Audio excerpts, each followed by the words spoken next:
I think it's time we ask ourselves if we still know the freedoms that were intended for us by the Founding Fathers.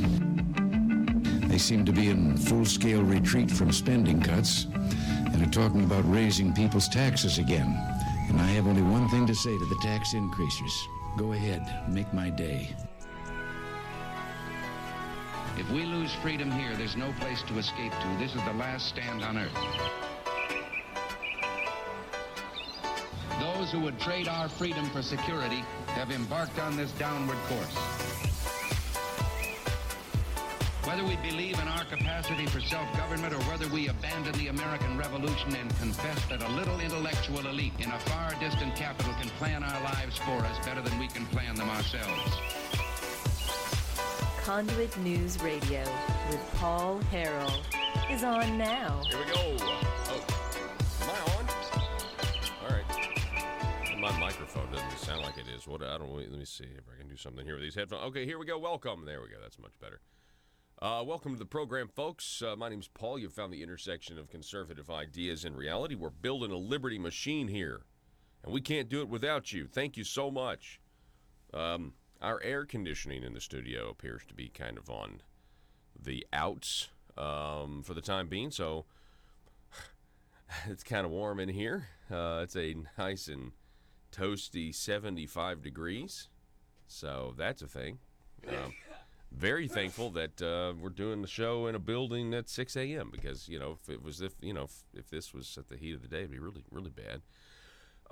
We got a great show for you. Let me tell you what we got coming up on the program.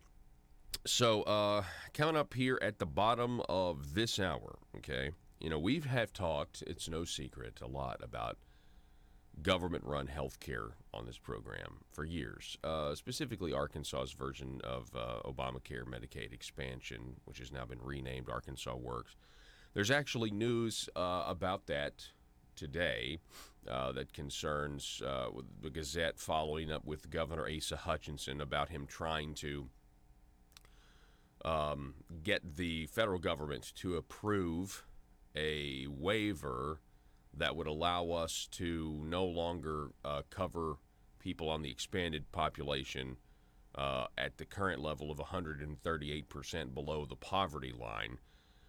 The idea is that that's way too many people, and so we need to change that, and so that saves the state money.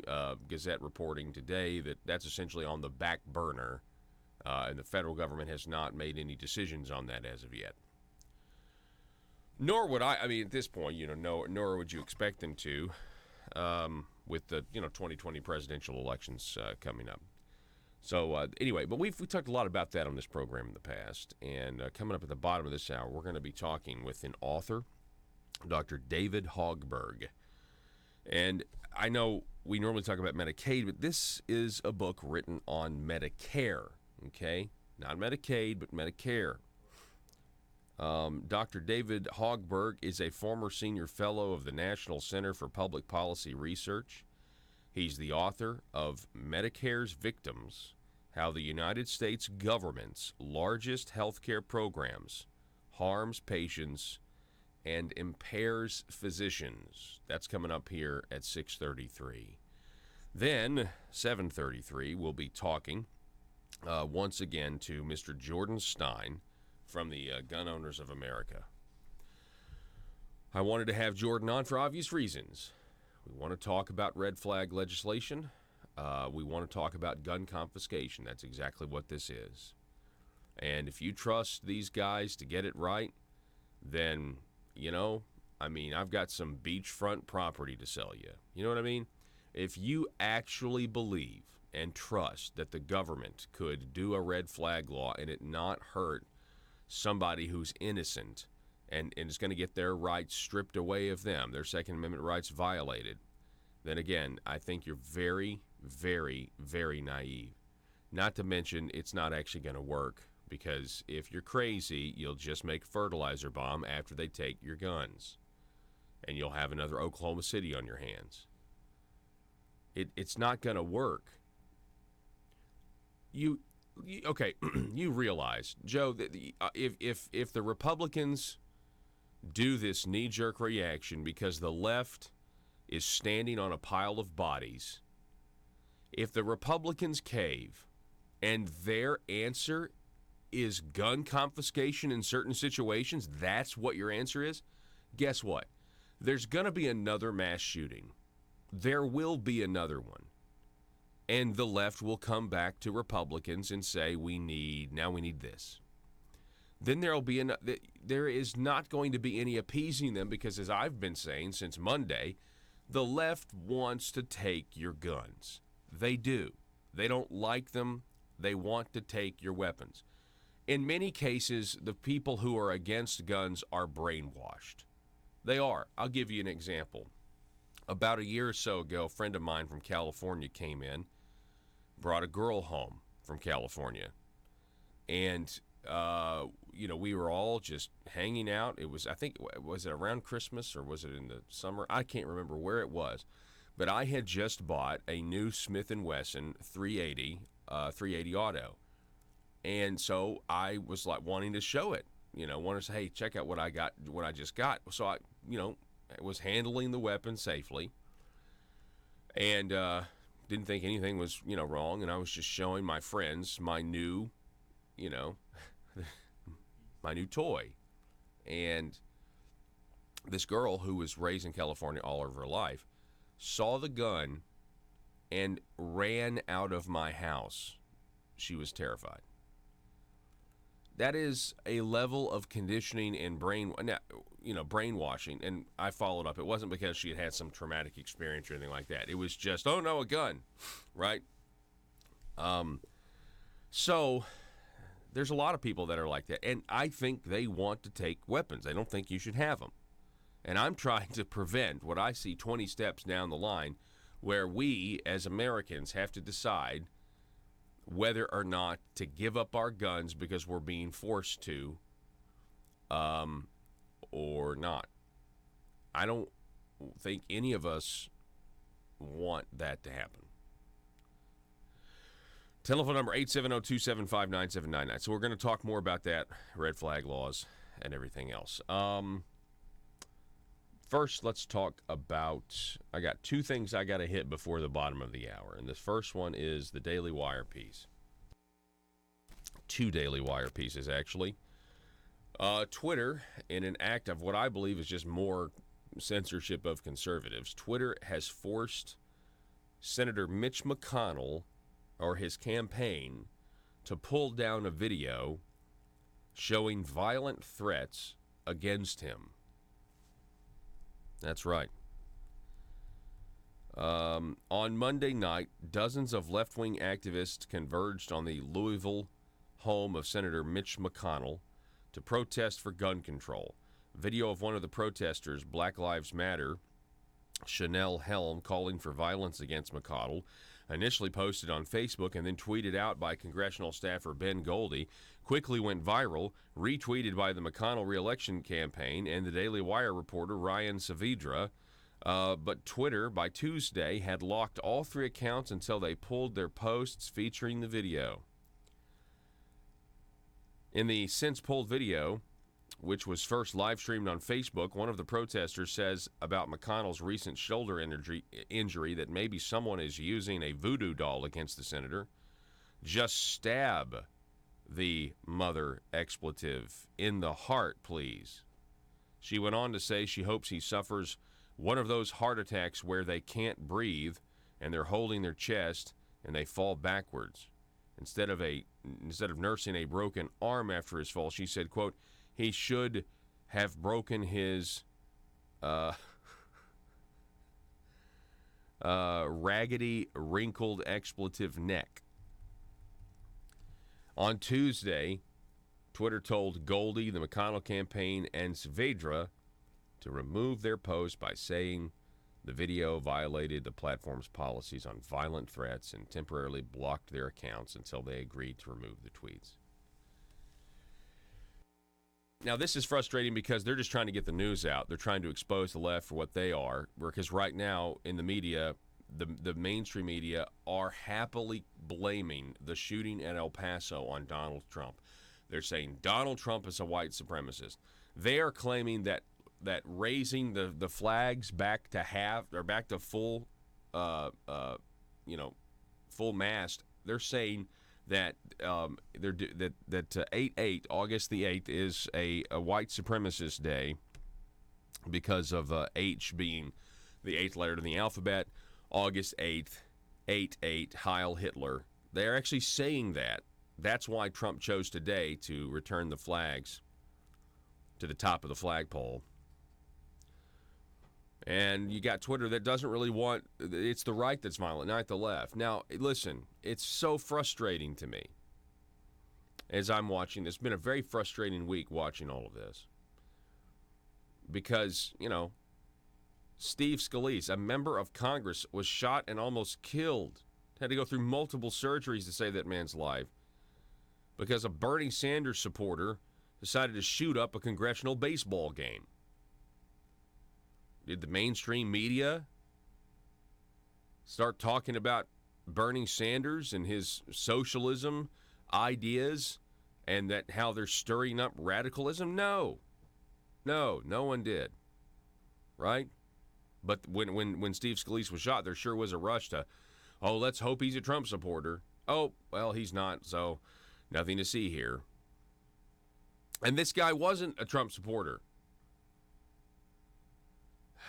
He had been radicalized, and he even said it in the manifesto that the media just ignores now that people are reading it. Trump had nothing to do with my views. I had these views before Trump. Let's see, what else do we have? So anyway, my point is that this is just an attempt to essentially censor, getting out that there are crazy people everywhere, and it's hard to put them in a box, but they're on the left, they're on the right, they're everywhere. The one person who's really trying to capitalize on all this is Robert Francis O'Rourke, because he is really trying to, have some movement in the polls, because he is totally he's just a terrible candidate. But let's go to the next story here, shall we? Because the next story is quite fascinating to me as well. Everyone wants to talk about white supremacism or white supremacy, and that it's on the uptick, it's on the rise, and Donald Trump is fanning the flames of white nationalism and white supremacy. Have you heard about Rosanna Arquette? Rosanna Arquette cannot stand Donald Trump. She's white. She's a Hollywood actress. She's a white Hollywood actress. She says that she resists fascism on a daily basis, Rosanna Arquette. Apparently, she decided to respond to the national conversation revolving around the evils of white supremacy by airing her profound guilt over being born as a white person, tweeting this, quote, "I'm sorry I was born white and privileged. It disgusts me, and I feel so much shame." Oikophobia, fear of the familiar, ladies and gentlemen. Now, the reason this came to my attention, it kind of piqued my interest, because when you start talking about white privilege and the fact that you're born white in America, so automatically you are essentially, because you're born with this privilege, you're less of a person in society, or you should be diminished, or your ideas shouldn't be listened to as much because of the color of your skin. Does that sound bad to anybody out there? Sound vaguely familiar? And I have said this before, but I kind of see where this is going. I have hypothesized on the program before that being white, especially being white male and heterosexual, is that you are actually kind of being encouraged to just kind of, off yourself by the far left society. And it's working. This psychological concept of white privilege and institutional racism, or whatever you want to call it, is actually working, because now we have people who are white who are saying that they are so sorry they were created the way they were, They're so sorry that they were blessed to, maybe have, she's a Hollywood actress. She's a successful Hollywood actress. She's got a lot of money, or she's able to make a living. And that fact, quote, disgusts, end quote, her, and is causing her so much shame. Her success is causing her shame. The color of her skin causes her shame. Speaking of brainwashing, remember when I just said some of these leftists are brainwashed? This is somebody who's not well. This is somebody who's not well. And this kind of weird cultural Marxism ideology that people are now using to and worshiping some sort of very strange new altruism, or what they think is morality, that's causing them to, from a psychological perspective, even a secular psychological perspective, that's not healthy. It's not healthy to be ashamed of who you are. It's not healthy to be ashamed of the circumstances in which your life was created and exists. It's not healthy to hate yourself down to the very strands of your DNA. That's not healthy, going through life like that. It's also virtue signaling, in maybe its highest form, because she maybe she doesn't really even feel this way. Maybe it's all an act just to get, what they called in my day, cool points. I'm sorry I was born white and privileged. It disgusts me, and I feel so much shame. Somebody needs to call somebody and go check on this woman. Seriously, I have thought for a long time. It's like, well, they're just they would be actually happy. They would be dancing in the streets, people on the radical left, if white people just could take a hint and find a tall building somewhere. The reason I have said this in the past, and I don't mean to be controversial, but the reason I've said this in the past is because I'm looking 10, 12 steps down the road, and I see, re-education camps for white people to learn. That's what I see. Anyway, 3 hours before that, Arquette pronounced her verdict regarding President Trump, tweeting, "The President of the United States of America incites racist violence. The end." All right, we're going to take a break. Tell me what you think. I think we're onto something, though. Psychologically, that's just not healthy. But this is what people now have to do. They have to speak this, basically, this curse upon themselves. Like, yep, I hate myself that I was born white. I hate myself that I was born privileged. I hate myself that I'm attracted to the opposite sex. Ugh, I hate myself for that.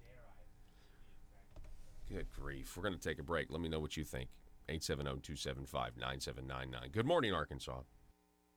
All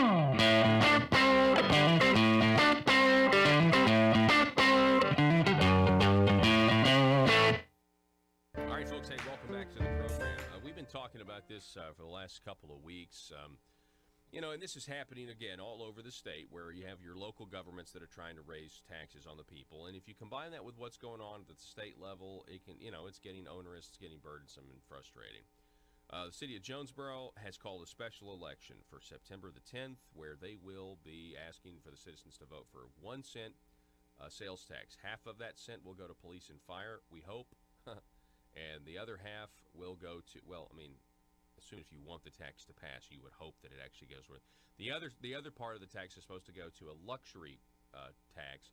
We don't really know specifically what that will be. It could be a pool. It could be, renovating a theater. It could be an aquatic center. It could be a museum. Here now to talk more about this is Alderman, City Councilman Bobby Long. Bobby, how are you? Hey, Paul, doing good.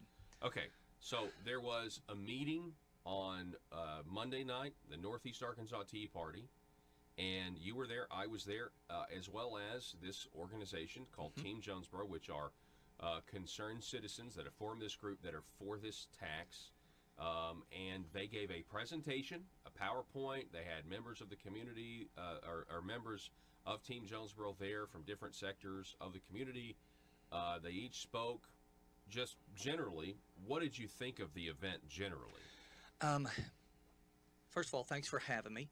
And I also want to give kudos to the Tea Party, for bringing them in and having this discussion. I think Iris, was bold in bringing them in. I think Team Jonesboro did exactly what they set out to do. They set out to, make their presentation, make their pitch. They took questions, a lot of comments. My take from the whole night was the frustration that I felt. I think there was a lot of frustration. I think there was a lot of people that were that thought that there was more going on to the whole thing than what meets the eye. And I think you could tell that by some of the comments, and some of the questions, that were raised. Yeah. So. Do you think some of those? I mean, I came away thinking, okay, I do think that, this does appear to be definitely sincere. They believe this is the best idea for it, and I now, so I'm really grateful for that aspect of Yes. it, right? I'm no longer questioning motives. Now we can just debate the policy, if you will. Yes, and I've said that from the beginning. Even from the first time that I presented at the Finance Committee, before this thing ever went to City Council, it had to go through the Finance Committee. There were 6 people on the Finance Committee, and I made my presentation to them as to why, this had some questions. I had a lot of questions to ask. I also, at one point, I said,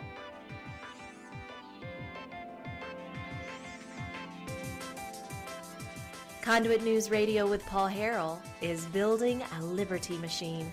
Find out more at conduitnews.com.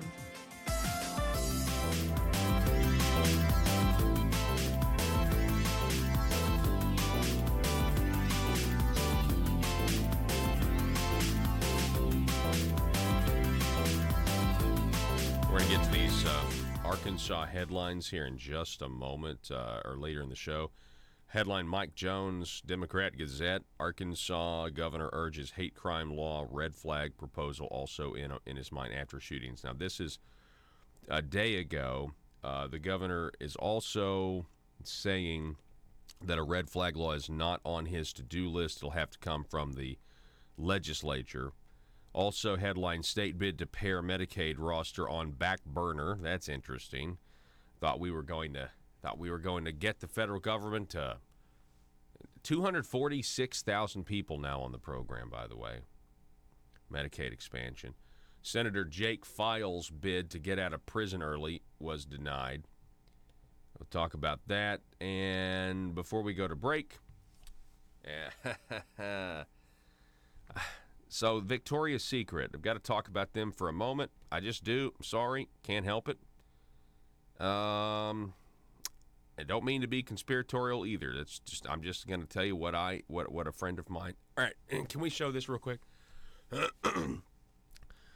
So there's a trans man who's now been hired by Victoria's Secret, but he looks like this. Real quick. No. Scroll down. Get this other photo.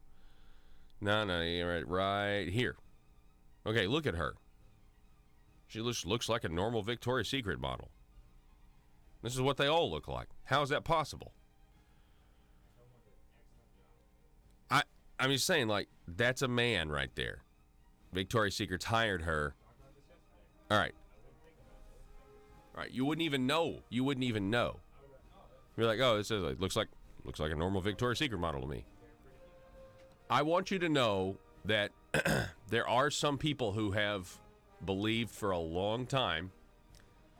I know that this is not the first trans model Victoria's Secret has hired. I know it's crazy, but I have a friend of mine who claims that they have been hiring trans models for years now and just not telling anybody. What do you think? We're going to do this, then let's split the tax. One for one ordinance for fire and police, the other for amenities. Let people be able to vote for one, both, none, or whatever. And I asked 2 times for a motion that this be sent back and split up. Not only was I said no, but I was ignored. Yeah. So even at the first meeting, I said that a lot of these people from Team Jonesboro are my friends. A lot of them I've known for quite some time and have the greatest respect for. And I hope that after this, we'll still be friends. But it doesn't mean we always have to be on the same side of the fence. Yeah. And on this particular issue, I'm on the opposite side of the fence. It doesn't mean that I hold any of them in any less regard, and I hope they don't hold me, in any less regard. But we just happen to be on the same side of the fence, and how to actually grow a community, instead of build it. I think that if, from what I hear from all over the place, is that if this was just the fire and police, I could probably get behind it. But it's the other things that they see as problematic because they understand the deficit budget. It looks like Team Jonesboro's approach to getting a hold of the spending issue, that we've got with pulling money out of reserves, is to build a lot of things that the city has to pay for. Yeah. And then the people will come and we will get it in the back door by economic development, increased sales tax and things like that. But if you see that never works. It's essentially, if you really think, if you boil down their logic, it's essentially a stimulus. It is. Plan. It's a big stimulus plan. That's the it's a Keynesian idea if you boil it down to it. Now there's also the safety aspect and everything else. I thought it was interesting that there was, I feel like some transparency in that, hey, we need this tax because, of a crime problem, as well as maybe a real estate problem. Real estate problem in this case would have been defined as, there's too many low rent properties that are springing up. I thought, what was your response to that? Or what do you think about that? Because that didn't seem to go over well with some people. I think their concept was, what's happening is we're trying to make Jonesboro more expensive in order to keep people that we don't like out. However, I've always been a proponent, that for 3 years on the city council, one of the main things that I ran on was that I will protect the value of your single family home. And I still do that, even to this day. I've been a strong opponent of multifamily housing.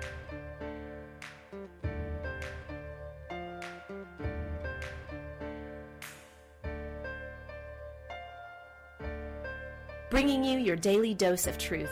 It's Conduit News Radio with Paul Harrell.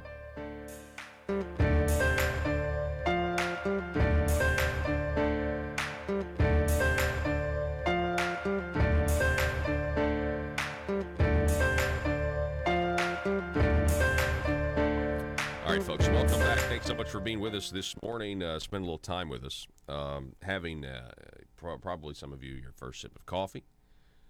I want to turn now to really just, government involvement in our health care and what the government does. We have people on the left that are now campaigning openly for Medicare for all. They support it. They want to take away your private insurance, and they're admitting this, openly admitting this. They also want health care for illegal immigrants. They all raised their hand on the debate stage for that a couple weeks ago. I want to talk a little bit more about this. We got a healthcare analyst, Dr. David Hoegberg, is with us. He's a senior fellow at former senior fellow at the National Center for Public Policy. He's the author of a book, Medicare's Victims: How the United States Government's Largest Healthcare Programs Harms Patients and Impairs Physicians. Dr. Hoegberg, how are you, sir? I'm fine, and please feel free to call me David. All right, David. I will. I'll take you up on that. I appreciate you coming on, sir. Just tell us a little bit about this. Oh, my God, it's early. It is. What time is it where you are, sir? It's 7:30. 7:30. Okay. Well, so what can you tell us about this book, and what made you want to write it? Well, I wrote the book actually quite a few years ago, but it's still available on Amazon.com. And basically, I wanted to, what drove me to write it is that when folks on the left promote single-payer health care here in the U.S., they always talk about Medicare for all because Medicare is a very popular program. But it's still a government program. I figured it must have some pretty serious problems, and so I just started looking around for patients and physicians who have had trouble with Medicare, and I started looking at how widespread some of those problems were, and just sort of one thing led to another, and eventually it came together in a book. So most people would say, well, especially on the left, but the way the program is built is, I know this is helping people, so how is it harming the patients? Let's start with the patients, because that's the whole point of the program, right? So how does it harm them? Yeah. Well, you have to understand, if I can back up for just a second. One of the reasons Medicare is relatively popular is that it is for, people ages 65 and over. Well, people ages 65 to 74 vote at rates higher than almost any other group. So naturally, politicians are going to make sure that Medicare it works for them, because if it doesn't, they're going to feel it at the voting booth on election day. It tends to harm patients, though, that do not have that sort of political power. Just to give you a quick example, the disabled people who are disabled can go on Medicare, but for the most part, they have over a 2-year wait to get on the program. That has not been changed since they put the disabled on Medicare in the early 1970s. And, a number of disabled folks go uninsured during that period. They can have trouble meeting their medical expenses. During the debate over Obamacare, there was a brief push by some members of Congress to get that waiting period shortened, but it got pushed aside, one, because they didn't think there was the money there, and number two, the disabled did not have that kind of power when it comes to Medicare. So basically, it's patients who don't have the kind of political power under Medicare to make Congress make changes when needed. Okay, so you're saying that and this is frustrating, I think, to a lot of people. I'm not necessarily opposed to social safety net if you truly can't take care of yourself here. If you're disabled, you're some of the most vulnerable people among us, but there's not as many of them, so you're saying they don't actually have a strong enough lobby to be taken care of. Well, one, it's that there isn't enough of them. Two, they don't vote at the rates that seniors do. And three, there's so many different programs at the federal level for disabled people. I think one count said there was 100 different programs. Their efforts are scattered. When it comes to getting money for programs and so forth, their efforts are scattered all over, as to where seniors basically have two concerns with regard to the federal government: Medicare and Social Security. It's very easy for the AARP and other groups dealing with seniors to stay focused when it comes to political power and so forth. So we've got these people, and I want to get actually let's keep going. What about physicians? How is Medicare hurting physicians or impairing them? Well, it is particularly bad for primary care physicians. They do not get the levels of oftentimes don't get the levels of reimbursement they need to meet their costs, for starters. And number two, it makes it difficult for them to provide sometimes good services for their patients because they are not getting reimbursed adequately. So that's one way. Another way is that it is often used by various, Medicare is used by various powerful political interests to try to drive out of business smaller competition.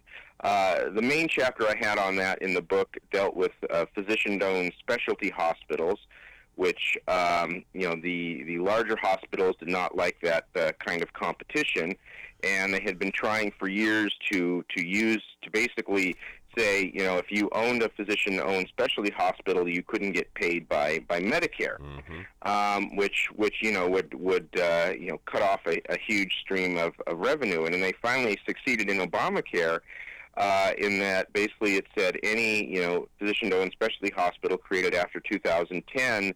They grandfathered in the ones that already existed, but anyone created after 2010 could no longer receive Medicare benefits. Well, that not only harms physicians, that's not good for patients, simply because patients are a type of customer. Customers benefit when there's more competition in the market.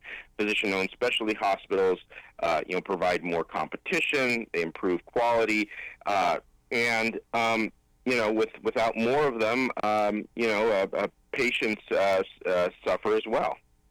We're talking with Dr. David Hochberg.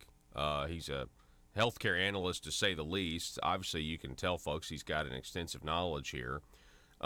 We obviously have this old lie, if you like your doctor, you can keep your doctor. Like your plan, you can keep your plan. We got Democrats now who are essentially, they're almost not even saying that. I mean, Kamala Harris certainly isn't. She's saying, well, yeah, you're gonna lose your plan, yes. But let's talk a little bit about this recent commentary that you wrote, where you reported that on the big insurance companies, this Lower Healthcare Costs Act versus the Stopping the Outrageous Practice of Surprise Medical Bills Act. What can you tell us about these two bills? Well, as far as I know, it's just the Lower Healthcare Costs Act. I mean, well, at least that was the one that I wrote about, and it's basically, if it becomes law, it could result, in fact, it will result in patients losing their doctors. That is, more patients will find that doctors are not covered by their health care plans. And what the Lower Healthcare Costs Act is supposed to do is protect patients from unexpected medical bills that result when they receive emergency care that is out of network, that is out of the network of their health care plan. But to do this, the bill imposes a price control on insurers. It forces them to pay the median price they pay for a service. So let's say you end up in a hospital and your physician comes by to check on you. If that visit is not covered, then the insurer pays the median price that it pays to all physicians for such a visit.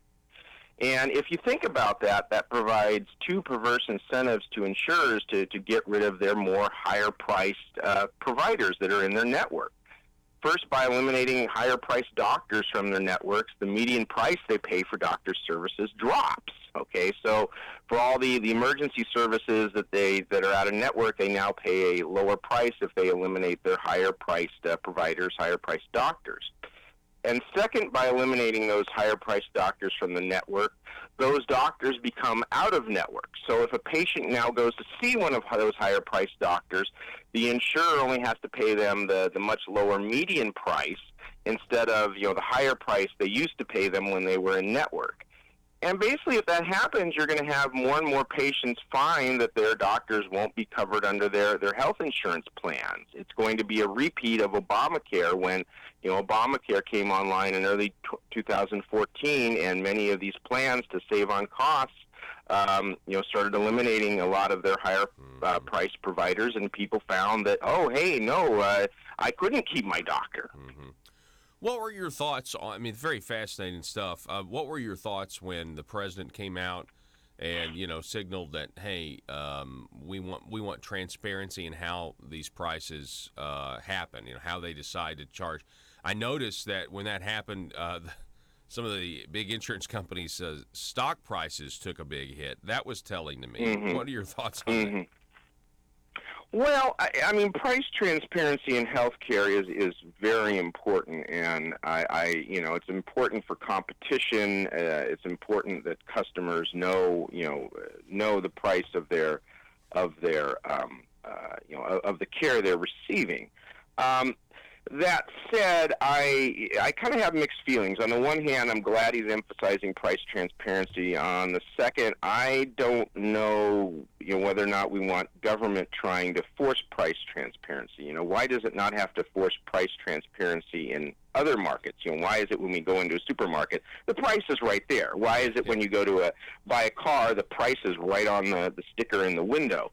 And it's because basically, there's so much government involvement in healthcare that the various laws promote or result. You have the unintended consequence of prices being more hidden in healthcare. And maybe a government law forcing price transparency would work, but somehow I suspect that it's going to result in all sorts of labyrinthian regulations that the providers, hospitals, and so forth will figure out ways to exploit. And in the end, you won't really get the real price. Yeah. I think, you raised some good points, and I appreciate your skepticism about, the government trying to force anybody to do anything. I think, though, that the line between these, quote, private insurance companies and the government is getting just increasingly blurry. I mean, I'm to the point now where if eventually we do go down this path of full-blown socialized medicine, that these insurance companies are going to be fine because they're just going to get jobs and become part of some new health administration. That's what I'm convinced of, if we were to go down that road, Well, I mean, you're absolutely right. The line is being blurred. I mean, every time I get into a debate with someone on the left about healthcare, and they say, well, the free market is failing. I say, we don't have a free market here in healthcare here in the U.S. We have a government mismanaged market. I mean, look how much government is involved in healthcare. I mean, there's only a few other areas, maybe education, maybe the military, where you have anywhere near this amount of government involvement in that kind of a market. And I don't know exactly what a single-payer landscape would look like in the U.S., but, I mean, I certainly agree with you that the distinction between private and public in the healthcare arena is increasingly blurred. We're talking with Dr. David Hochberg, healthcare analyst. We're about out of time, Dr. Hochberg, David. But I want to give you. Well, that's good because my coffee fix is about to run out. Okay, good. But hey, I'll give you the last word about the stuff that's going on. Just go ahead and take the last word, sir. Well, I mean, we need less government involvement in healthcare, and we need reforms that are truly going to promote free markets. They're going to put consumers in control of and patients in control of their healthcare dollars. And unfortunately, right now, we're a long way from that. Yeah. Well, I appreciate it, sir. It's great to meet you. Love to do it again sometime, especially as this news develops. It's going to be very interesting to see what ideas people are going to be coming out with. So I appreciate it.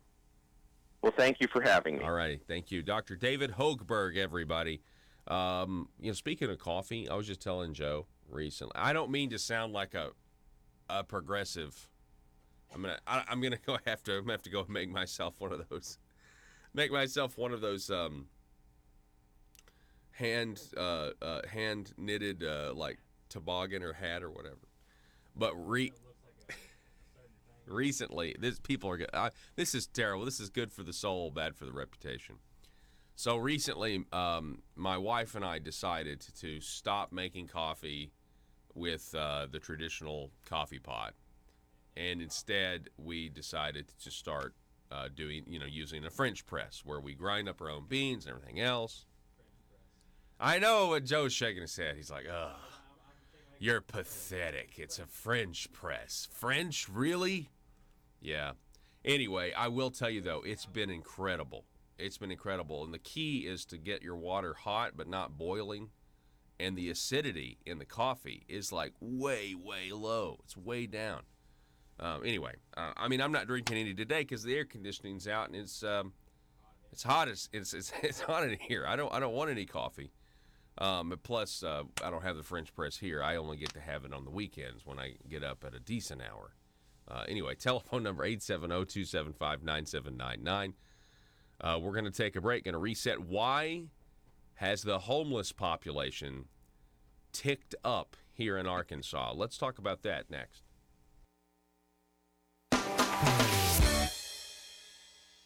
We'll still be friends, but it doesn't mean we always have to be on the same side of the fence.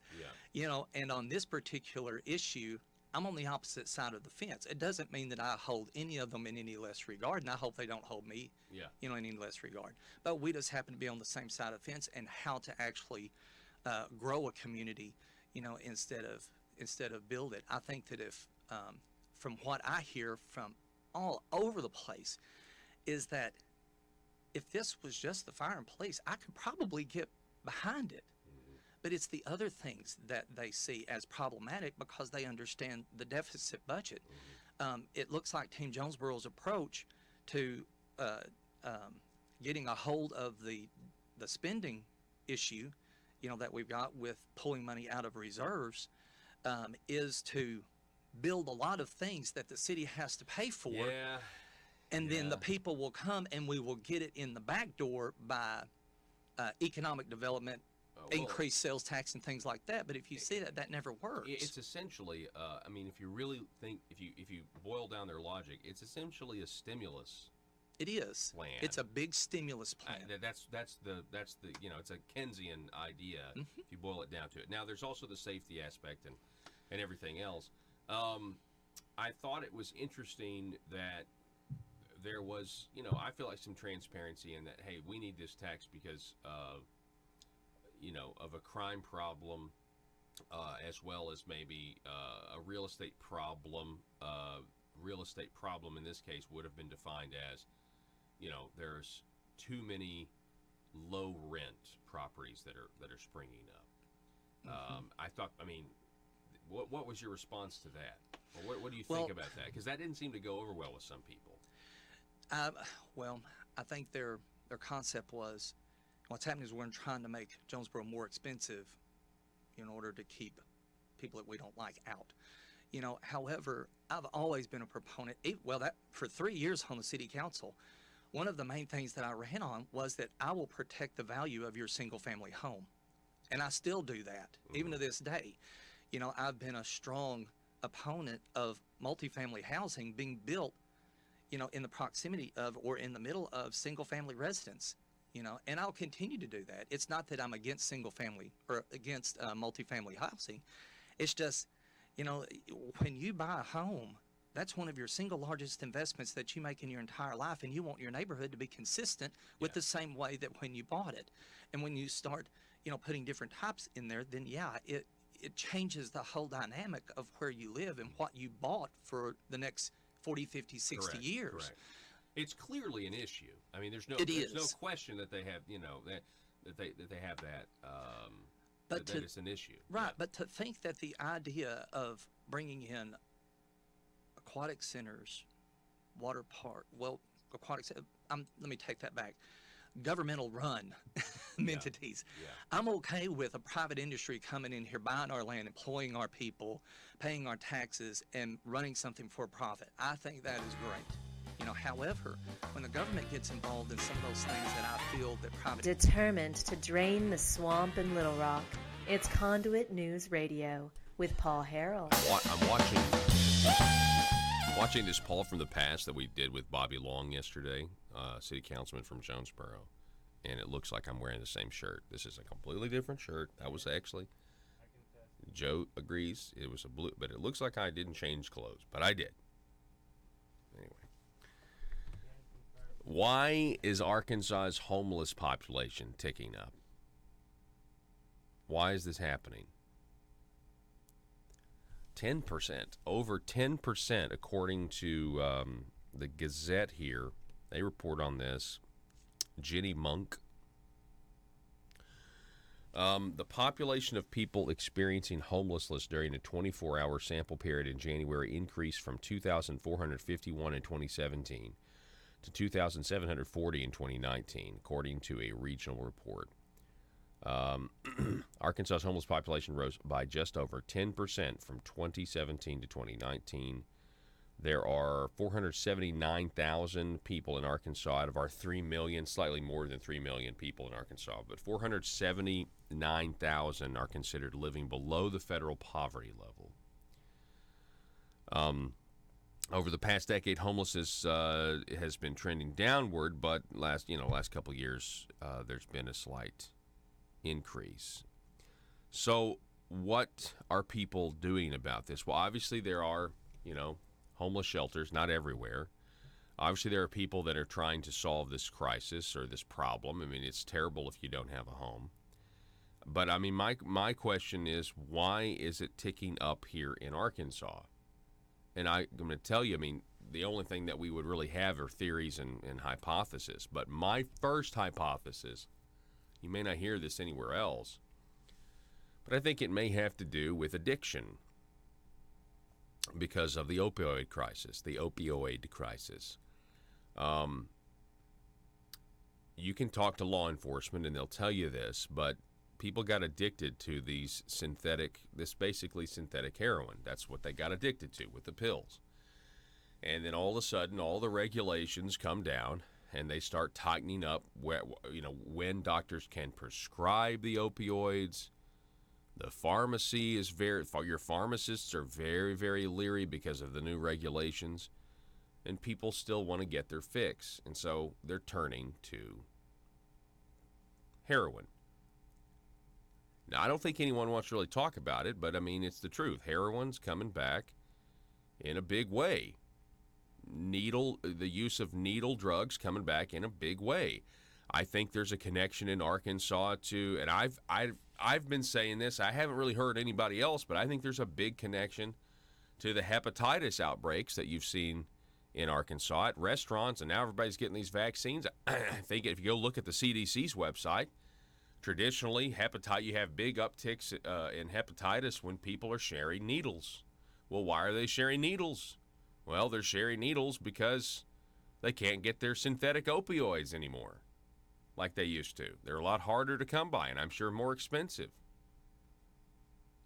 And so, are we going to sit here and say that doesn't contribute to homelessness? Of course it does. I think that's a big deal. You could also have the theory of potential free stuff, welfare, that sort of thing. But you would think if we were drawing people in that somehow, you would think you could use some of the money or government services or whatever, to have a place to stay. But again, if you combine that with addiction, a lot of people only care about getting their next fix. Now, I'm not saying that everybody who's homeless is addicted. I'm not saying that. There are some people who are homeless that are just on tough times and they need help.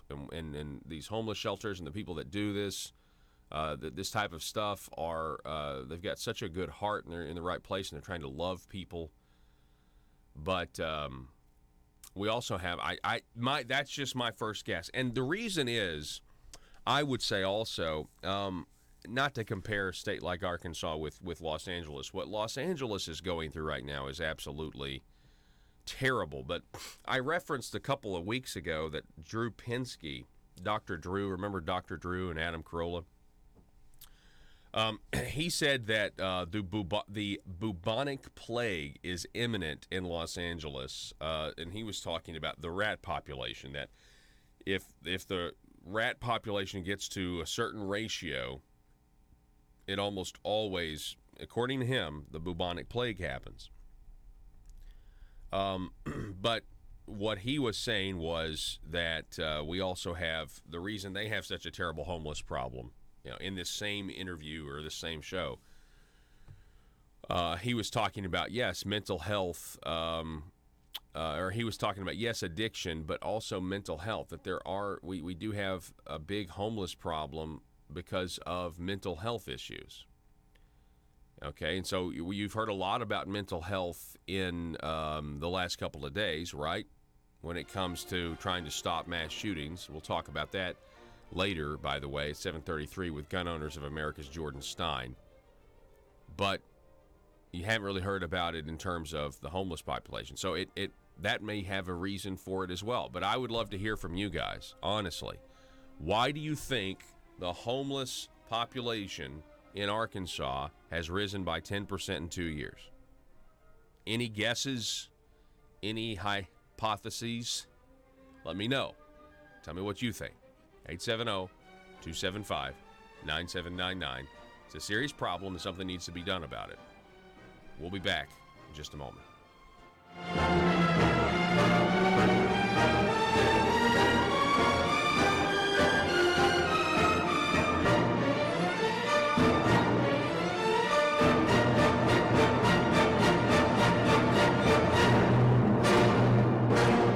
The news and talk of Northeast Arkansas. This is News Talk 101.3 FM and 12:30 AM KBTM, Jonesboro, an EAB radio station.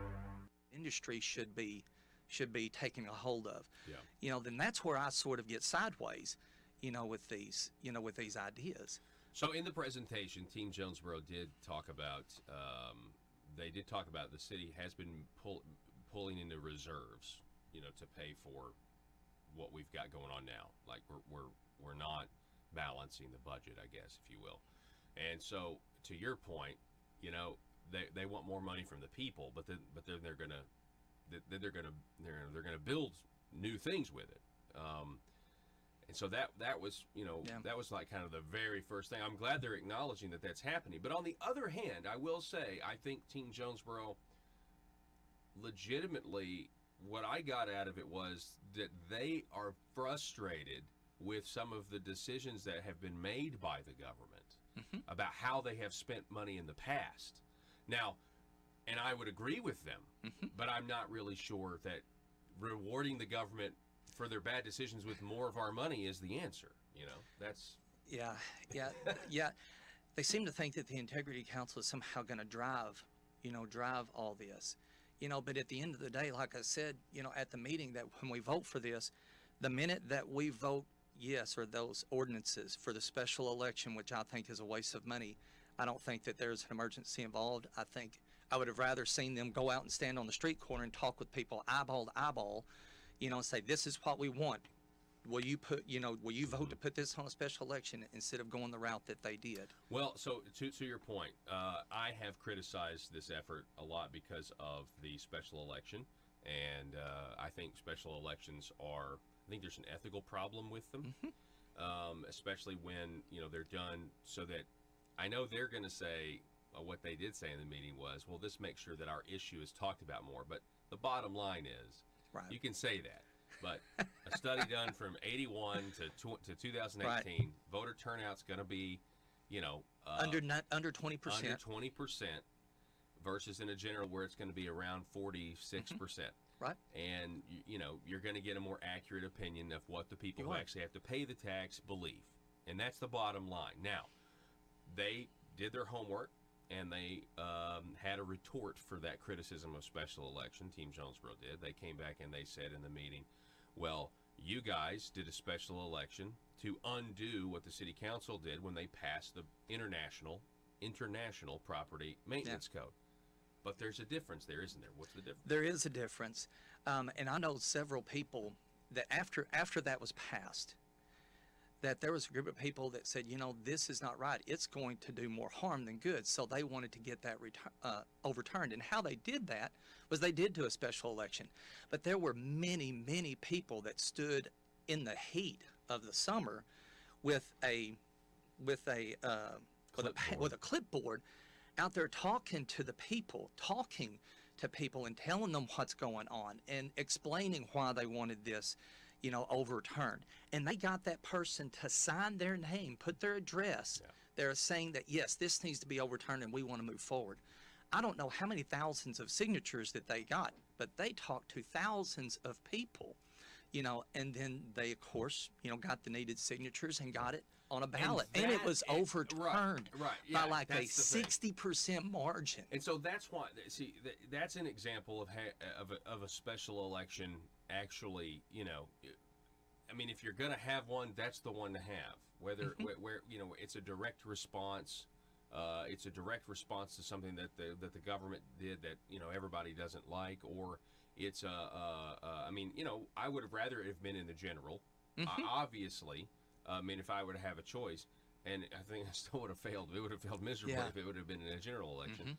But to go out and actually get the signatures is different than, I mean, how many people are on the council? 12. 12 people. 12 people. Like, okay, here, we're going to do this special election, and I mean, they do have a point, but I think it's not apples to apples. It's certainly not apples to apples. Yeah, and the thing about it is, they didn't do anything that was underhanded. They abided by law. They did exactly what they were supposed to do. So I don't want to make that insinuation either. Yeah. No, you're right. I just got a problem. I mean, I've been, being down in Little Rock and seeing the stuff that goes on and what appears to be sometimes is just a formality. You wonder why you Right. even have representatives.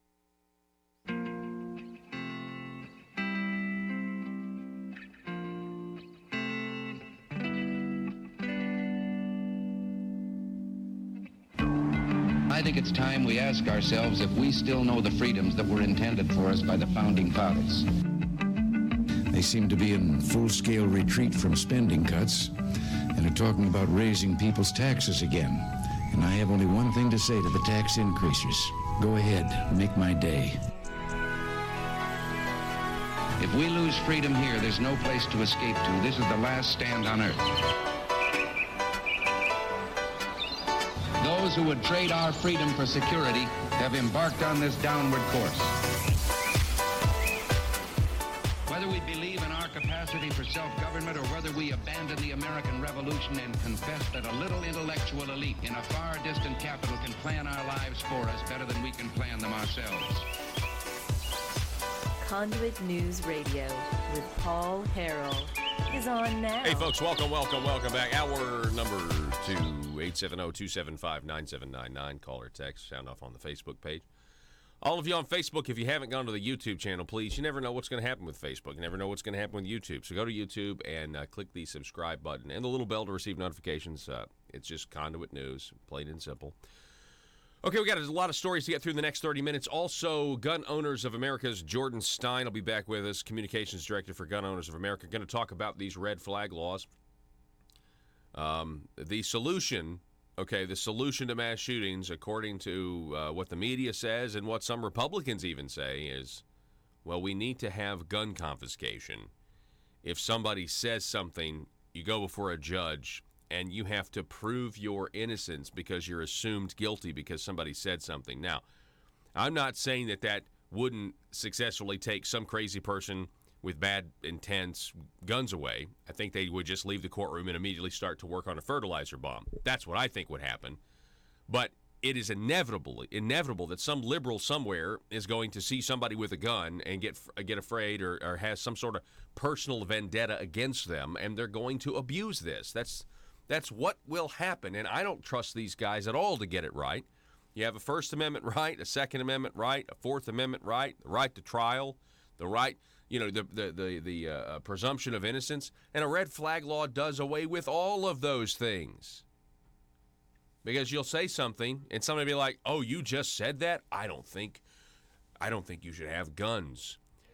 These are not rights that are dispensed by government. These are unalienable rights. It is a right, and the government is there to protect those rights. And I don't care how many dead bodies the left wants to pile up and stand on. This is a right from God of self-preservation. And it's in the form of, yes, firearms. Yes, it is. But it's not something that they can take away. I mean, the left sure wants to, but and they very well may someday. But I knowing that the left does want to confiscate all guns, they do. Please just accept that fact. They do want to confiscate all guns. I'm trying to avoid what's 20 steps down the road when we're all faced with the prospect of the government has passed a new law and you have to turn in all your guns. And what are you going to do then? I don't want to be in that. Do you want to be in that situation? I don't want to have to make that choice because we all know what would happen. Some of us would give up our guns, and there would be others that wouldn't, and it would be bad news. Okay, not to mention, and I'm going to talk about this again with Jordan. I got to get to some new stuff, but not to mention, this is going to affect our veterans. This will be a way, I think, to take guns away from veterans. Under the guise of mental health problems. Anyway, okay, real quick, I have to wrap something up from last hour. We were talking about this uptick in the homeless population here in Arkansas. I had somebody text and say, "You think that headline is to try to combat the narrative of the good, positive Trump economy?" Maybe it is. But I will tell you this. The fact of the matter is there are headlines all over today that are saying that the Chinese have essentially said that basically we're not going to, in good faith, negotiate a trade deal with the United States. We're just going to wait it out and hopefully we'll be negotiating with another president after 2020. I think that's their strategy at this point. I think it's a bad idea, but I think the Chinese are going to do everything they can. They're already lobbying our politicians. Go read Peter Schweitzer's book. They pay off the children of politicians by giving them really awesome jobs, or buying a U.S. bank and then employing the children of politicians. They are bribing our politicians, but I think China will do everything they can to tank the economy. And in the meantime, the state of Arkansas is trying to do business deals and bring Chinese entities here in Arkansas, all across the state. While we're giving them our taxpayer dollars, they're coming over here, going to use our resources and send the profits back home. There's really no such thing as a Chinese private company. They're state-owned entities, state-owned enterprises, essentially embassies. And the FBI and CIA say that they've got investigations in all 50 states into that all leads to China, whether it's intellectual property theft or worse. So anyway, that's a whole other thing. But if that's the case, and China is taking that strategy, and we here in Arkansas are, chomping at the bit to do a business deal with them. By the way, these deals are all on hold. This has been the governor's chief economic strategy, is to do deals with the Chinese out of the Shandong province. They're on hold from what I can tell, although they claim they're going to break ground next year sometime on one of the projects. So I don't know. It's all very weird. The question remains for Arkansans, why China? Why was it China? And now the Chinese are going to probably do everything they can to undermine President Trump and get him thrown out of office. Think about that. Think about that the next time you see one of these headlines, where everybody in the Arkansas Economic Development Commission is talking about how great China is. Think about it. Go to Conduit News and look up that story that we did about, about superimposing Arkansas landmarks within the geographic figure of China. The state of China. Really weird. Literally this union. And I'm sitting here making parodies talking about China-Delphia down there. And then they go and do something like that, writing my parodies for me. All right. Next up, sorry about all this. We've got a ton of stuff to get to today. There's just been a lot of news that have kind of bubbled over here. Arkansas governor urges hate crime law. Red flag proposal also on his mind after shooting. Now, let's deal with the red flag law first, because this is the more recent article. Let's go to Governor to-do list leaves off gun bills. He asserts the onus is on legislators. John Moritz saying that Republicans are calling for gun control and they're calling for red flag laws, so-called red flag laws. You got Lindsey Graham. You got even Tom Cotton saying that these laws need to be considered as long as they respect the Second Amendment and due process. Now, I don't know how you can do that. How can you do that? Hutchinson is in a separate meeting. In the morning with local reporters at the Capitol, said the onus would be on the state's lawmakers to come up with a workable legislation before the next regular legislative session. Quote, I am not indicating that I am going to be bringing forth as part of my agenda in the next legislative session a risk protection law. That's not part of my agenda, but I am following the national debate as well as our state discussions closely. While this happened in Texas most recently, it could happen in Arkansas. And so my statement is I continue to study it. I continue to listen to the experts, but I have not come up with a solution that I would propose. Okay. The governor also said he likes the word extreme risk protection orders rather than red flag. Okay. All right, so let's now go back to the other article, because this is the most recent, but he did say that he does support, at least it was reported by Mike Jones, that he doesn't like, apparently, that Arkansas doesn't have hate crime legislation. We don't have a hate crime law in Arkansas. I found that one to be very interesting. Hutchinson said Arkansas is one of only 4 states without a hate crime law. The others are Georgia, South Carolina, Wyoming. There should be enhanced penalties under the hate crime law for people who commit crimes based on religion, race, ethnicity, sexual orientation, or gender identity, Hutchinson said. Quote, people should not be targeted because of who they are. Hutchinson said he would like to get a hate crime bill before the legislature as soon as possible, but he said the timetable hasn't been determined. Of course, Democrat Senator Joyce Elliott praised the idea. Quote, I absolutely look forward to working with him on this bill. Let me see here. So, let's think about that for a second. Hate crime laws. No, I mean, well, okay, that's a good point, Joe. I dismissed it at first, but let's not forget that the left right now is claiming that speech is violence if you don't like it. There are those on the left that do believe that certain types of speech are violence. So, yes, it could. You never know. I mean, under criminal law, you're going to have strict construction, when it comes to that kind of stuff. So there's not going to be like ambiguity, but it's probably the next step with some of these states. They're probably going to do something like that. Like if you say something that might make someone uncomfortable, well, that's now hate speech, and we're going to do something about your hateful rhetoric. That's the steps that Canada took. It is, and Canada has compelled speech that you have to use these certain words and not these others. Or it's considered a hate crime.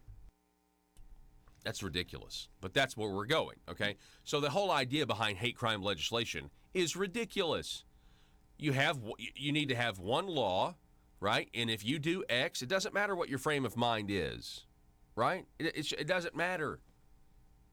I mean, how are you going to, let's say you beat somebody up, okay? Well, you beat somebody up. It's ma'am. It's ma'am. That's hate speech. Speech is violence.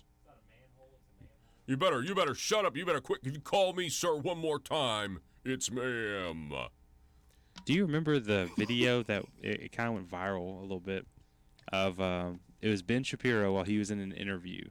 And there was is that the same? No, it's not the same. Not the girl, same but person. Like, no, you're gonna go home in an ambulance, sweetie. Yeah, like leans over and puts a hand on Ben's shoulder and is like looking at him like you're about. He was like that's mildly inappropriate for a political discussion. It was so good. And the way he responded to it was great. But at the same time, yeah, the left can threaten violence and everybody's fine with it because the ends justify the means for these people. Joe, that's really good. That's a good point. But with the governor suggesting hate crime, let's talk about why hate crime legislation. Why I think hate crime legislation is just dumb.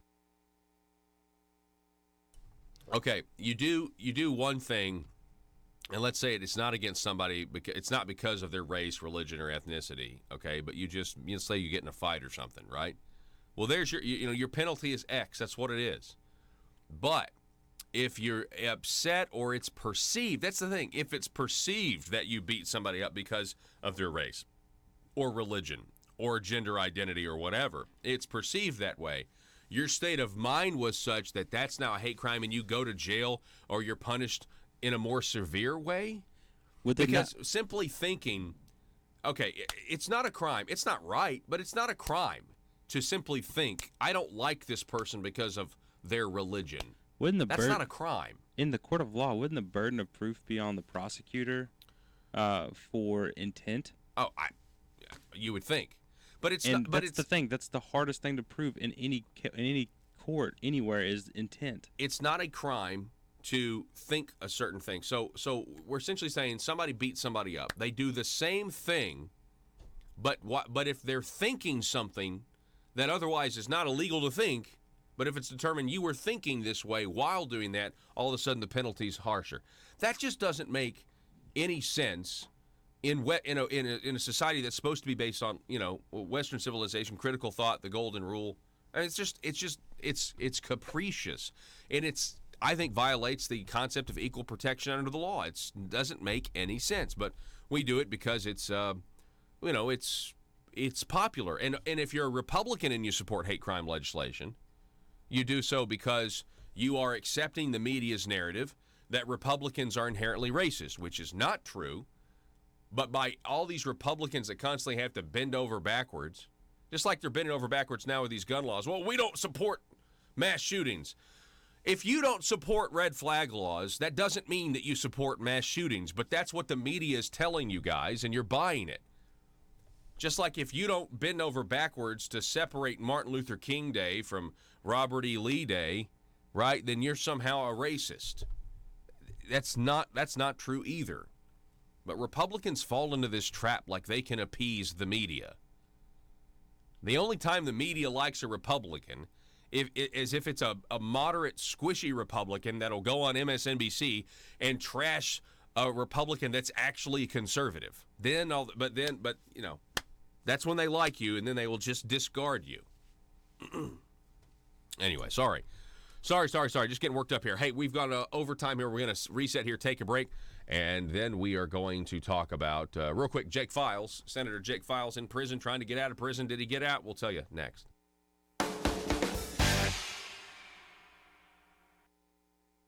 Sign their name, put their address. Yeah. They're saying that, yes, this needs to be overturned and we want to move forward. I don't know how many thousands of signatures that they got, but they talked to thousands of people, and then they, of course, got the needed signatures and got it on a ballot. And it was overturned by like a 60% margin. And so that's why, see, that's an example of a special election actually, I mean, if you're going to have one, that's the one to have. Whether where it's a direct response, it's a direct response to something that the government did that everybody doesn't like, or it's I mean, I would have rather it have been in the general. Obviously, I mean, if I were to have a choice, and I think I still would have failed. It would have failed miserably if it would have been in a general election. But to go out and actually get the signatures is different than. I mean, how many people are on the council? 12. 12 people. 12 people. Like, okay, here, we're going to do this special election. And, I mean, they do have a point, but I think it's not apples to apples. It's certainly not apples to apples. Yeah, and, the thing about it is they didn't do anything that was underhanded. They abided by law. They did exactly what they were supposed to do. So I don't want to make that insinuation either. Yeah. No, you're right. I just got a problem. I mean, I've been, Oh, yeah. I being down in Little Rock and seeing the stuff that goes on and what appears to be sometimes is, just a formality. You wonder why you even have representative government when there's all these predetermined outcomes and everybody already knows what's going to happen. And so it's like, it ends up being kind of like a theatrical experience where people are just playing the part and we're not actually having debates, we're not actually. And I from what I could tell, I got that feeling when I watched some of these city council meetings that we pretty much know the fix is in. And the one question that I didn't ask would have been, they kept saying if we don't get this, we're going to have to, you have to cut services possibly. It's like, well, has there been any study done? Like, if a city had to cut services, shouldn't we at least see that plan first? Like, well, this is what we could cut.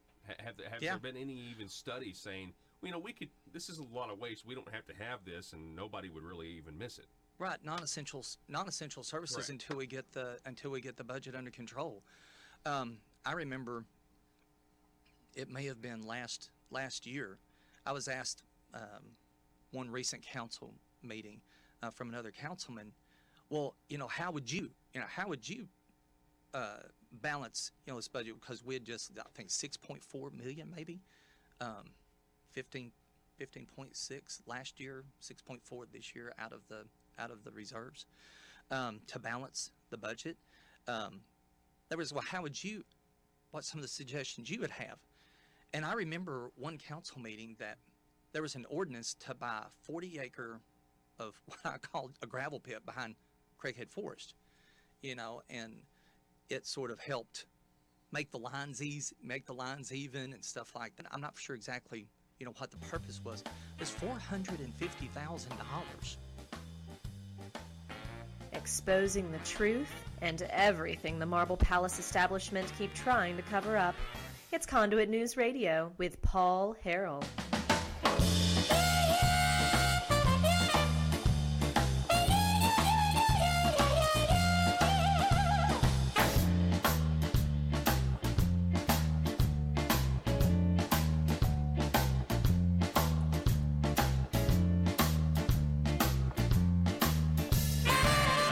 About Senator Jake Files trying to get out of jail early, and did anyone see that guy who tried to escape from jail and dressed as a female, dressed as his daughter, tried to escape from jail, had like a whole like bodysuit and everything. Oh man, it was so terrible. Can you look that up real quick? I just want people to see that. So anyway, Senator Jake Files is trying to get out of jail the right way, like through a process. I'm not even done typing. Okay. And I guess he served 12 months. He was sentenced to 18 months, and federal judge in Fort Smith denied State Senator Jake Files' request for immediate release. U.S. District Judge P.K. Holmes ordered, that because Files, quote, has not shown that he has exhausted administrative remedies with the Federal Bureau of Prisons, the court lacks jurisdiction to grant the former legislator's request. Well, that's interesting. So Files was sentenced June 18th to 18 months. And plus he's got to pay $89,903.77 in restitution. In his letter to ask for early release, he was saying that, I want to start working again so I can start paying off this debt. You can keep me in my house, confine me in my house, but I'd like to start working to pay off my debt. And the government's essentially saying, nope, can't do that because... you got to serve out the rest of your time. So, it's only a few more months. Jake Files will be out before you know it.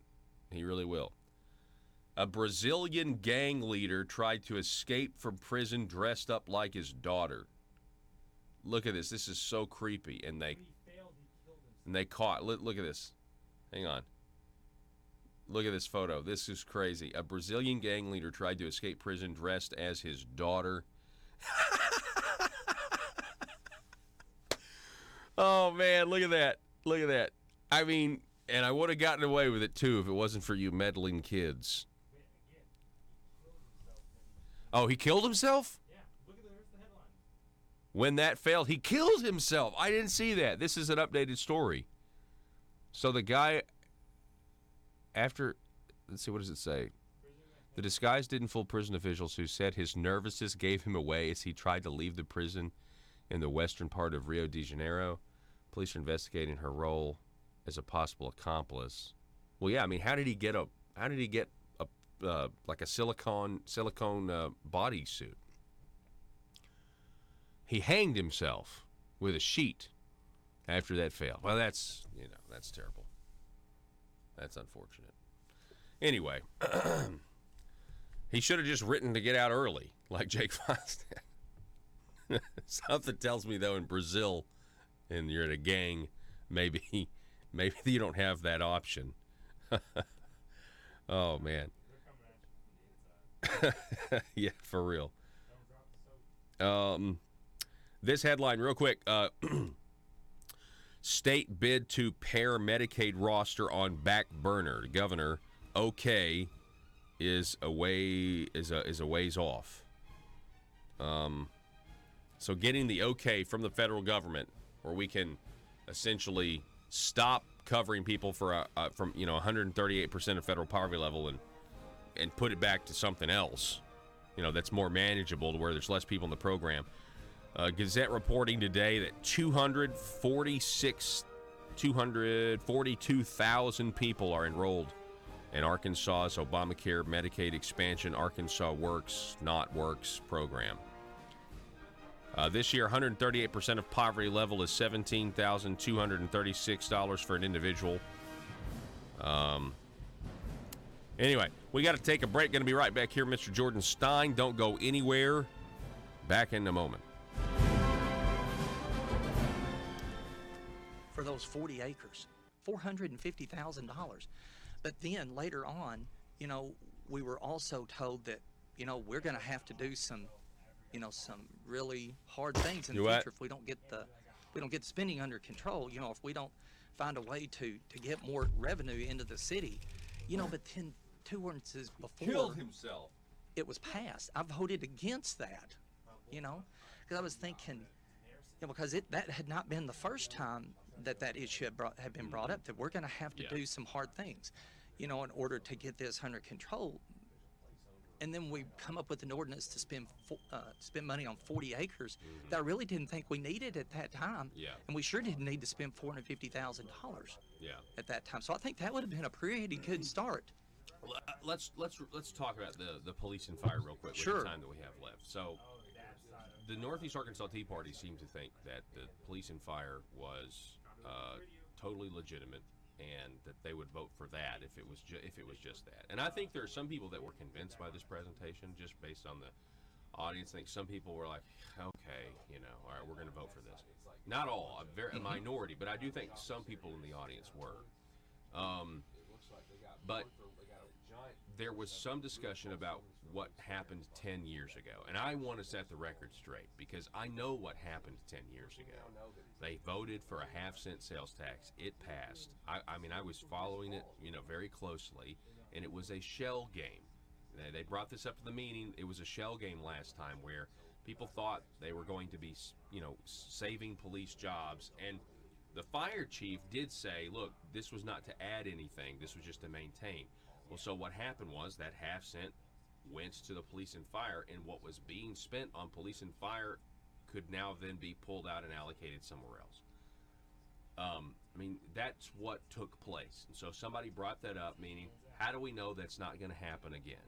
And the folks at Team Jonesboro seem to think that they would work to get city council members out of office if, in fact, this passes and the police and fire, because we do have this crime uptick, don't actually get more money, don't actually have more money. What were your thoughts on that? Well, I think everybody should. I think everybody should. I think when government officials go out and they promote something and they get the people to believe, their point of view, and the people act and respond to that and say, okay, and then they don't do what they say they're going to do, then yes, by all means, get a candidate that will and run that candidate, and support that candidate. I'm all for that. Like I say, I don't think anybody, and from what I've heard, I've not heard one person, that would say, yeah, I don't think we need to do this for police fire. We do need 2 new stations. We do. Our police radios do need to be updated and things like that. One of the questions, though, would be, how have we've known this is coming. It's not sneaking up on us. We've known this we've known it's coming, so it's not. So what's been done, or where are we spending our money on? I mean, that's what's so frustrating, is where are we spending our... Oh, I remember that, yeah.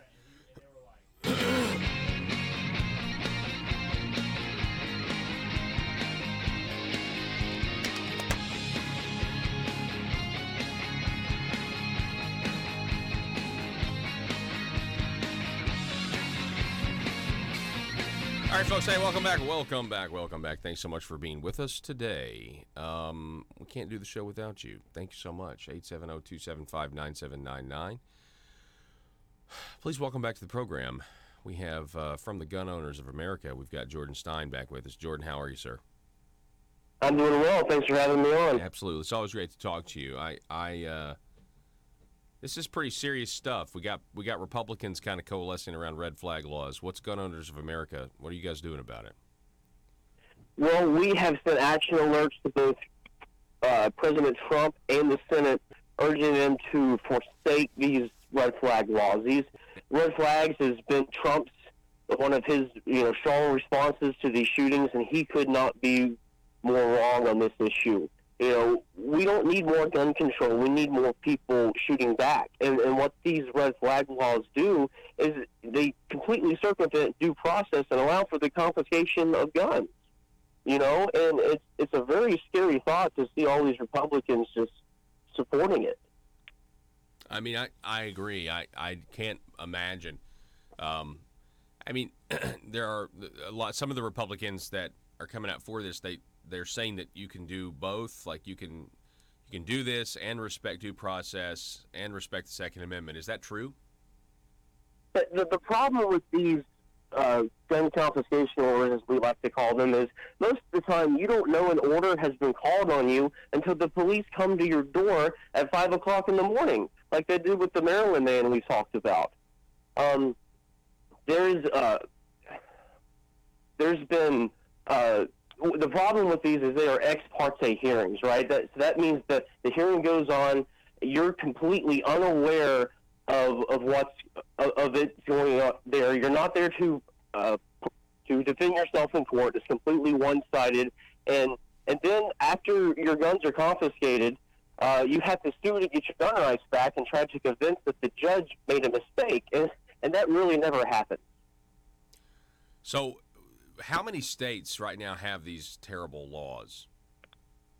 There's about 14 of them that have them. Okay, and what they're proposing, I mean, would be a national policy. Is that correct? So what the Republicans have put forward is essentially a federal bribe pot, is what we call it. They're putting money to give to these states that pass red flag laws. So let's say that if Arkansas passed one, they would get so much money from the federal government to implement it.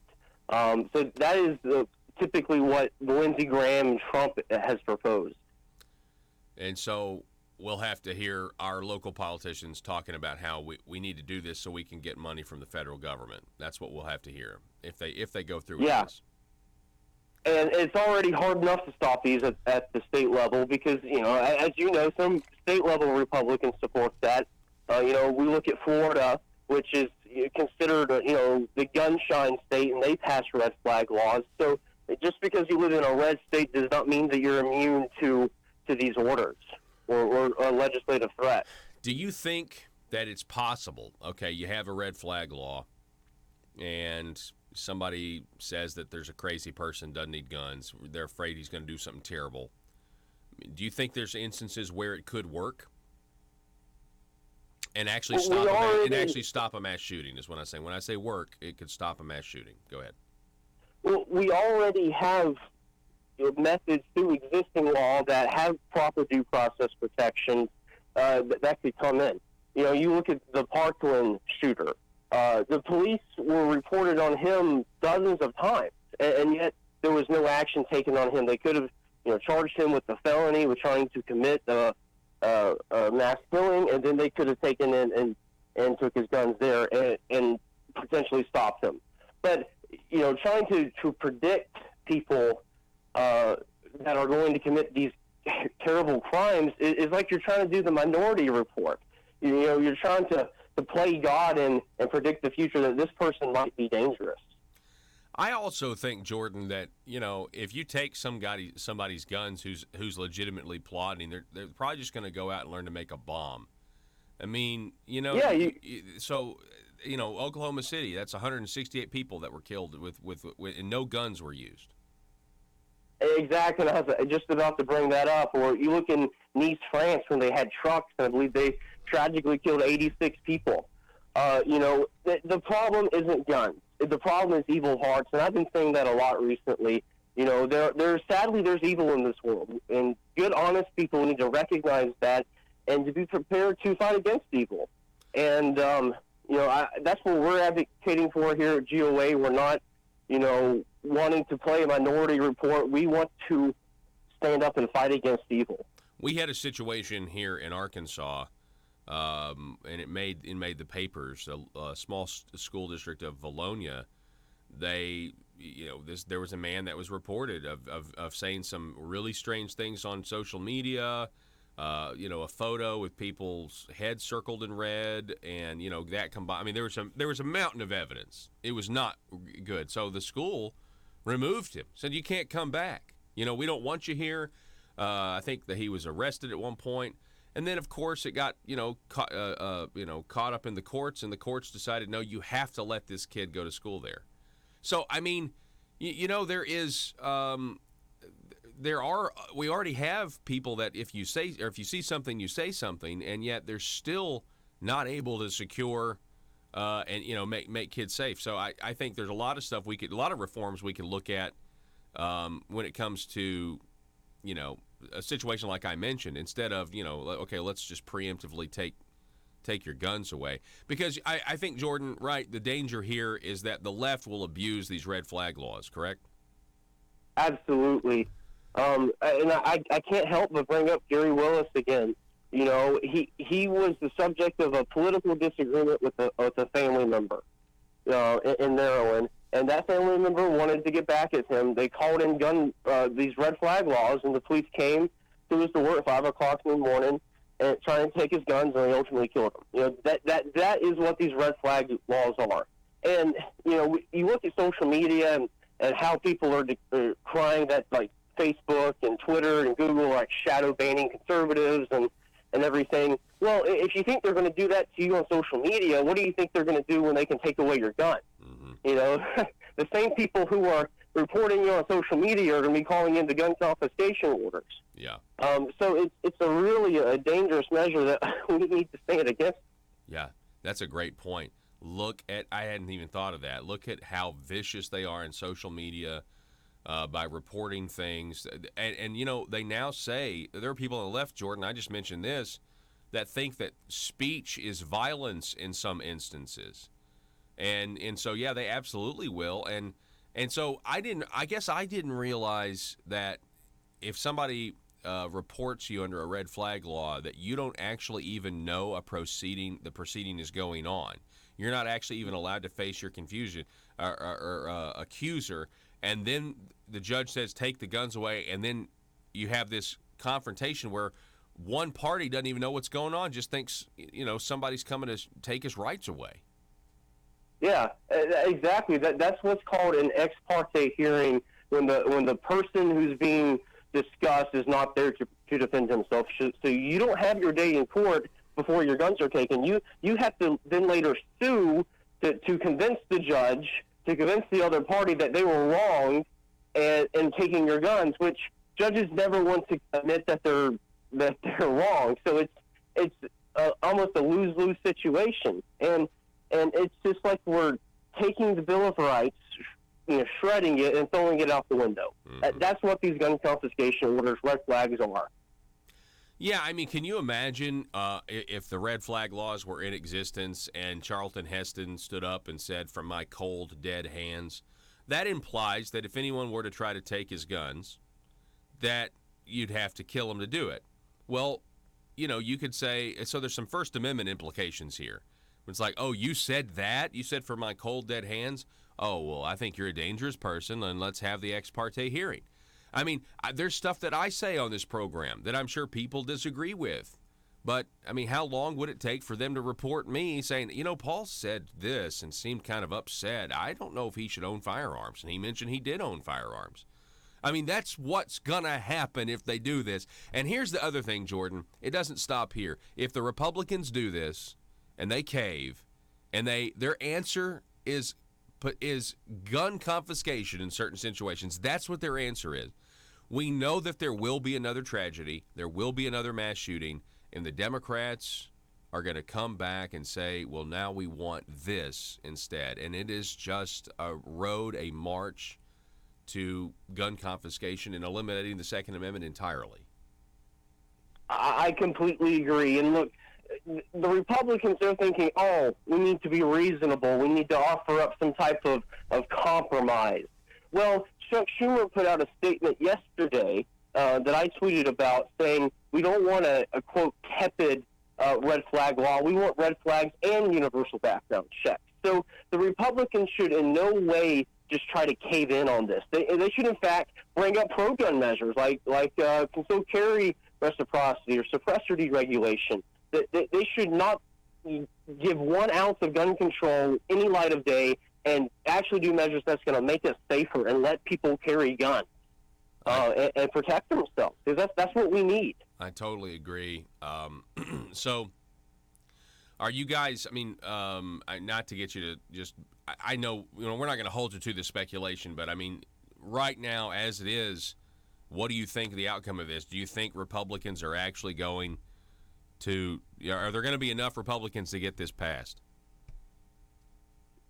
I think the biggest factor is how vocal gun owners are. If gun owners are like, oh, Trump doesn't mean it, or he's playing 3D chess, or if gun owners sit on their hands, then it will pass. So we need to get active. We need to be vocal. We've sent email alerts and Facebook alerts out, all along this week. So we need to call, or senators call Trump, email, light up their phone lines and inboxes, and let them know that this is intolerable. We do not need 1 ounce of gun control. Jordan Stein with Gun Owners of America. Thank you so much for coming back on the program and giving us this important information. We do need to call our elected officials and tell them to say no. All right. Thank you, sir. Okay. All right. Thank you, Jordan. Gun Owners of America, everybody. Let's not forget that the Obama administration, put out directives that basically made veterans potential suspects or potential threats when it comes to domestic terror. You remember the Obama FBI doing that? You talk about red flag laws, you're going to have military veterans somebody's going to be blowing the whistle on veterans constantly. I bet if a red flag law were to go in nationwide, most of the red flags would be called in, not about the really weird people but I bet it'll be veterans. I'm telling you, I bet it will be. You got PTSD, you shouldn't have a gun. Really? Telephone number is 870-275-9799. We're going to take a break, going to reset here. Check us out, facebook.com/Conduit News, or go to the YouTube channel, subscribe. It's a big way you can help us, is to subscribe to the YouTube channel, okay? You click the subscribe button and the little bell to receive the notifications on your phone and on your desktop when we put out extra videos. Don't go anywhere. Then be pulled out and allocated somewhere else. That's what took place. And so somebody brought that up, meaning, how do we know that's not going to happen again? And the folks at Team Jonesboro seem to think that they would work to get city council members out of office if, in fact, this passes and the police and fire, because we do have this crime uptick, don't actually get more money, don't actually have more money. What were your thoughts on that? Well, I think everybody should. I think everybody should. I think when government officials go out and they promote something and they get the people to believe, their point of view, and the people act and respond to that and say, okay, and then they don't do what they say they're going to do, then yes, by all means, get a candidate that will and run that candidate, and support that candidate. I'm all for that. Like I say, I don't think anybody, and from what I've heard, I've not heard one person, that would say, yeah, I don't think we need to do this for a police fire. We do need 2 new stations. We do. Our police radios do need to be updated and things like that. One of the questions, though, would be, how have we've known this is coming. It's not sneaking up on us. We've known this we've known it's coming, so it's not. So what's been done, or where are we spending our money on? I mean, that's what's so frustrating, is where are we spending our money? These are sales taxes. The more people that do business, the more money you get. We have record sales tax revenue, and yet they're going to the people and they're saying, we got to have more money. Come on, we got to have more. Yeah. Good grief. They mentioned Paragould. They mentioned Paragould at 9%. We're at 8.5%. But Paragould passed a 1% permanent sales tax that goes directly to Parks and Rec that helps overcome the deficit that their family center out there in their water park has every month. Yeah. I've not seen one. Matter of fact, I talked to a lady that worked for legislative audit for 30 years. She said that she can't remember in all of her years going all over Arkansas that she saw one of those things actually make money. So what's actually happening is they're asking us for this 1%, half a cent from entities. Then what's going to happen, we're going to have to pay to get in. Then the city is going to have to come up and find a way to make money out of an already strained budget to compensate for what we know is probably going to be losses. Statistically, there will be losses. It will not make money. And then in 12 years, somehow everything is just going to even out, and we're going to have enough money to sustain not one, but possibly 10 drains, on the city. And I just don't see that happening. I don't think that's the right thing to do. Yeah. Bobby Long, it's always great to talk to you, sir. I appreciate Thank you, it. Paul. And just so you know, I reached out to Team Jonesboro after that meeting. Mm-hmm. Got some contact, and again, I appreciate them coming and having what was a civil, congenial debate most of the time. I think the entire time it was, but there was some. It was. There were a few times I was just like, I hope this doesn't, just blow up. Yeah, blow up. Like, please don't do this. I don't like public confrontation. Yeah. It's easier just to talk there. It's anonymously, kind of anonymously on the microphone. It's good, and I hope that we can continue to have these types of discussions. And I reached out to a couple of the shows. What I'm saying. Sure. I don't know if they will, but I love it. Need your daily news fix? Don't forget to tune in to Conduit News Radio with Paul Harrell.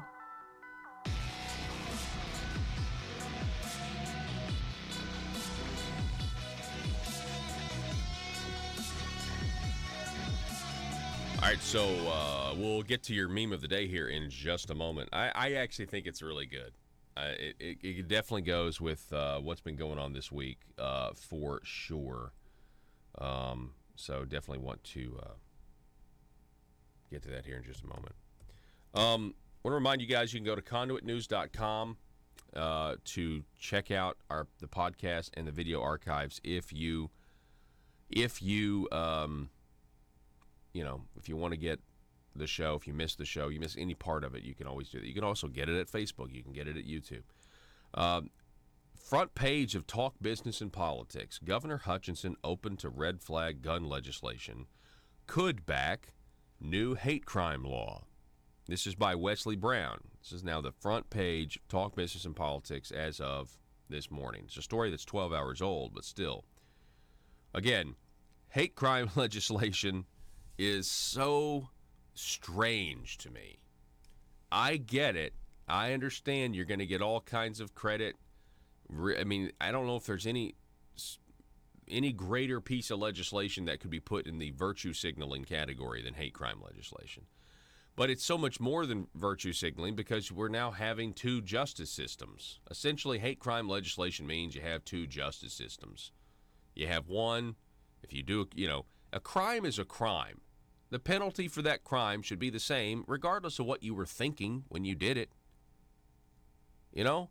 And does it really deter disagreements? Like, oh, well, now we have a hate crime legislation, so if you kill somebody because of their race, well, it's, now an extra penalty, and that'll deter other people from being racist, or that'll deter other people from it. Does it really deter? Because I gotta feel like the reason hate crime legislation is a thing is because people think if you have it, it deters people. Because in the rage, in the rage, you're thinking, oh wait, I'm being racist right now as I beat up this person. Well, I better stop because I don't want to get charged with a hate crime and go to jail for longer than I would if I wasn't such a bad person mentally. If I wasn't thinking these thoughts. The thoughts by themselves are not illegal, right? At least they're not illegal yet. I know the left wants them to be. They want no longer, of course, they think everything's racist. So no longer is live and let live. Do what you want to do, and I'll do what I want to do. I may disagree with what you do. Oh, no, you can't disagree with what I do. You have to heartily approve of what I do. And that's kind of what they're going for. But yeah, hate crime legislation just doesn't make any sense to me. And most states have them, but Arkansas doesn't. And so the governor, I think, wants to bring progress to Arkansas by giving us a hate crime legislation. And the Democrats will obviously, be for it. But I mean, you really can't dispute what I'm saying, which is you're advocating for the opposite of equal protection under the law. And how do you determine what somebody was thinking? Again, all this pre-crime minority stuff, Minority Report stuff from the movie with Tom Cruise. It's just it's just frustrating. The whole thing is very frustrating. But hey, you know, people want to get up on a pedestal. The Republicans, some of them, they fall temptation to this idea that they can appease the left, they can appease the media. Some of these Republicans don't like that they're Republicans. If we're honest, some of these Republicans wish they were Democrats and they got all the media accolades and they fit in real well with those on the coast. But some Republicans don't like that there are people in their base that are salt of the earth. You know, some of the people, they just don't like that. You know, they don't like the fact that there are people in their base who are self-starters, and have a, you know, it's you know, I think some Republicans feel like they just wish everybody was as elite as them. Now, not all. I don't even think the majority of them do feel that way, but some of them do. It's at least it feels like to me. But to be open to, you know, these very, very popular things where the media will give you credit for them now. You know, the media says that Republicans are racist. The media says that Donald Trump is racist. The media says that Donald Trump's responsible for what happened in El Paso. And so now it kind of reminds me of this reaction kind of reminds me of the reaction when Republicans heard the locker room talk video of Trump right before the election. You remember that? Where Trump said, you know, you could just, that girls will let you just walk up and grab them. By the way, did anybody see that video of Donald Trump in 1992 that with Jeffrey Epstein was there, and they were trying to tie Donald Trump to Epstein, you know, because he was at a party with him in 92. Well, in that video, apparently you can just walk up and grab women. And if you go watch that video, the women were totally fine with it. So apparently Trump was right. I haven't covered that yet, so I had to get that in there.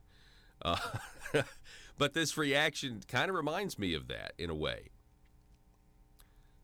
The president refuses to march to the drum of the media, but he may be marching to it now, and he needs to. I really, really hope he stops and thinks about his support for this type of legislation, because I think there are enough people out there who really, truly believe in the Second Amendment that they might really lose enthusiasm over this and not want to support the president, because the Second Amendment is, if you go read the Founding Fathers' words, the Second Amendment is the linchpin for all other freedoms. Go read what they actually said about it. It's the linchpin for all other freedoms. They don't work without the Second Amendment. Here's your meme of the day, courtesy of conservative_family_USA. Well, that's a good, finally, that's a lot better than that other one. It's a picture of a kid who's, it's clearly some sort of elementary school photo day picture. My liberal teacher said that guns kill people. I said, well, then my pencil caused my bad grades. That's your meme of the day. We'll be posting it up at Twitter, the handle @Conduit News, as well as the Facebook page, facebook.com/Conduit News. Give us a like if you haven't, but more importantly, go to the YouTube channel, Conduit News, subscribe, and click the little bell to receive notifications. We'll be back here Thursday. We'll be back here tomorrow for Johnny Cash Friday. Arkansas, thanks so much for listening, and be safe.